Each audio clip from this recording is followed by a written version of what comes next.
Went through my boyfriend's messages, and I wish I never did. My husband has said, in the context of just letting life be instead of getting to the bottom of everything, that a person should be careful of how deeply they seek for answers because they might find a whole lot more than they bargained for.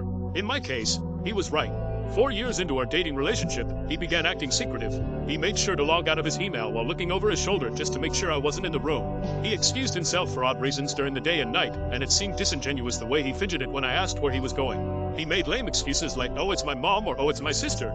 He took a few phone calls away from our shared spaces. It was very strange. Sudden behavior over the course of a few weeks or so.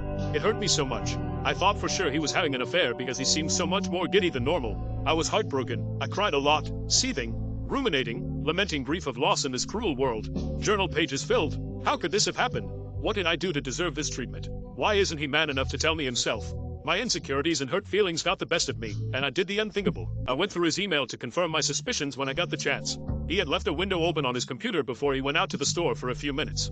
I still remember what he said that day. Bye, I love you. I'll be back, and oh man, I felt so guilty doing it. But I had worked myself up to soap opera level proportions of madness that I had to see the betrayal with my own eyes. And what I found broke my heart in another way. I blew the best upcoming surprise of my life.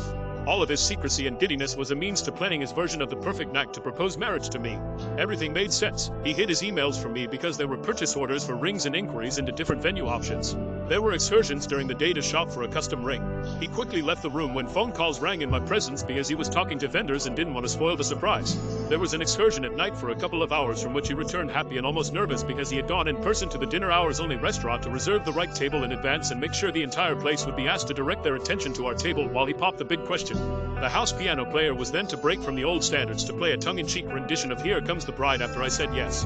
When he came back from the store that day, I peeped into his email. I looked into his big blue eyes and realized I was the biggest loser for ever thinking he could cheat. I was an even bigger loser for going through his email. But the biggest loss to me was that I ruined the biggest surprise for myself that happens once in a lifetime if a person is lucky. I completely ruined it for myself, and I almost wish that he would have just been cheating on me the whole time. When the big moment arrived that night at my favorite restaurant, I acted as if I were surprised. What else was I supposed to do? The sudden piano player announcement and song, the bet me proposal, the whole place clapping when I said yes. I had to suck it up and pretend. It was disappointing, and I had done it entirely to myself. The only thing left to do was not ruin it for him. But it was completely ruined for me. He was the only one happy at that moment. There was a silver lining to the cloud I created. However, I had not seen the engagement ring, and when I did, it melted my heart. He designed it himself and hired a local jeweler to make it, a modest, high-quality diamond surrounded by each of our birthstones supporting it, symbolic of our union together. I do not deserve him.